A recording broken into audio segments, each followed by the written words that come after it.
Oke, terima kasih sebelumnya. Assalamualaikum warahmatullahi wabarakatuh. Perkenalkan, nama saya Marcel Febrian G. Di mana di sini saya akan mempresentasikan tugas saya mengenai pengenalan gulma pada komoditi kacang panjang.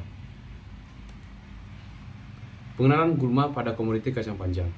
Pengertian gulma adalah tanaman yang tumbuh di tempat yang tidak diinginkan, terutama di lahan pertanian, dan dapat mengganggu pertumbuhan tanaman utama, yang dimana gulma ini akan bersaing dengan tanaman sehingga tanaman memperebutkan air, nutrisi, dan juga cahaya, sehingga dapat menurunkan produktivitas pertanian dan juga produktivitas pada kacang itu sendiri.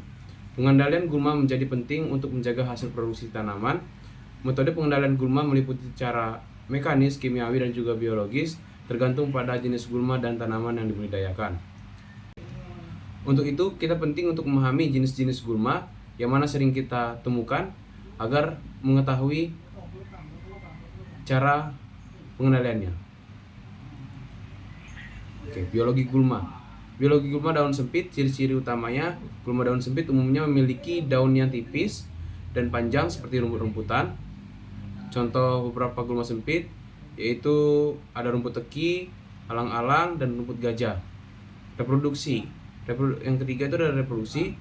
Reproduksi gulma daun sempit umumnya berkembang biak dengan biji atau dengan cara vegetatif, seperti melalui rimpang ataupun stolon. Yang empat itu ada pertumbuhan. Kecepatan pertumbuhan gulma daun sempit bervariasi, tetapi umumnya cepat, sehingga dapat dengan mudah bersaing dengan tanaman kacang panjang. Biologi gulma daun lebar.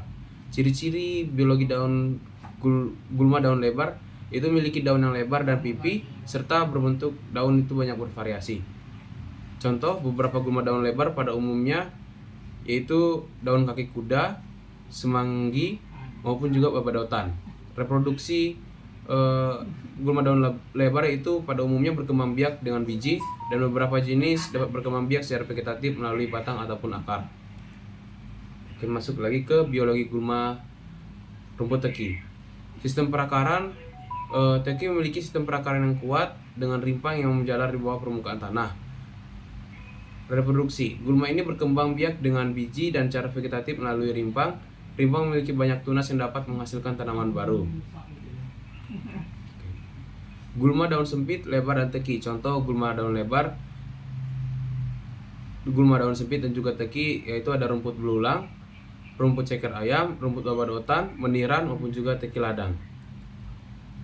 Kita masuk ke pengelolaan gulma pada komoditi kacang panjang. Yang pertama itu ada pencabutan manual. Pencabutan gulma secara manual itu efektif untuk gulma yang berukuran kecil dan belum menyebar luas. Yang kedua itu ada pengelolaan tanah. Melalui pengelolaan tanah secara mekanis seperti penggaruan dapat juga membantu mengendalikan gulma sebelum menanam.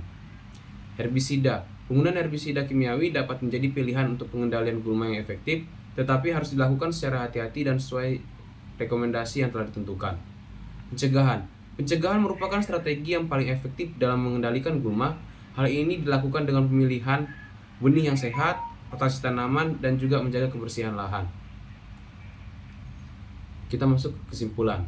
Pada tanaman kacang panjang berperan sebagai salah satu faktor biotik yang dapat secara signifikan mengurangi hasil panen. Keberadaan gulma menimbulkan persaingan yang ketat dengan tanaman kacang panjang dalam hal penyerapan nutrisi, air, dan cahaya, yang pada akhirnya menghambat pertumbuhan dan perkembangan tanaman itu sendiri. Penelitian menunjukkan bahwa pengelolaan gulma yang tepat dan efisien baik secara mekanis, kimiawi, maupun biologis dapat meningkatkan hasil produksi kacang panjang. Pendekatan pengelolaan terpadu menjadi penting untuk menjaga keseimbangan ekosistem, peningkatan produktivitas, serta menjaga kualitas hasil tanaman kacang panjang itu sendiri. Oke, cukup sekian. Terima kasih. Assalamualaikum warahmatullahi wabarakatuh.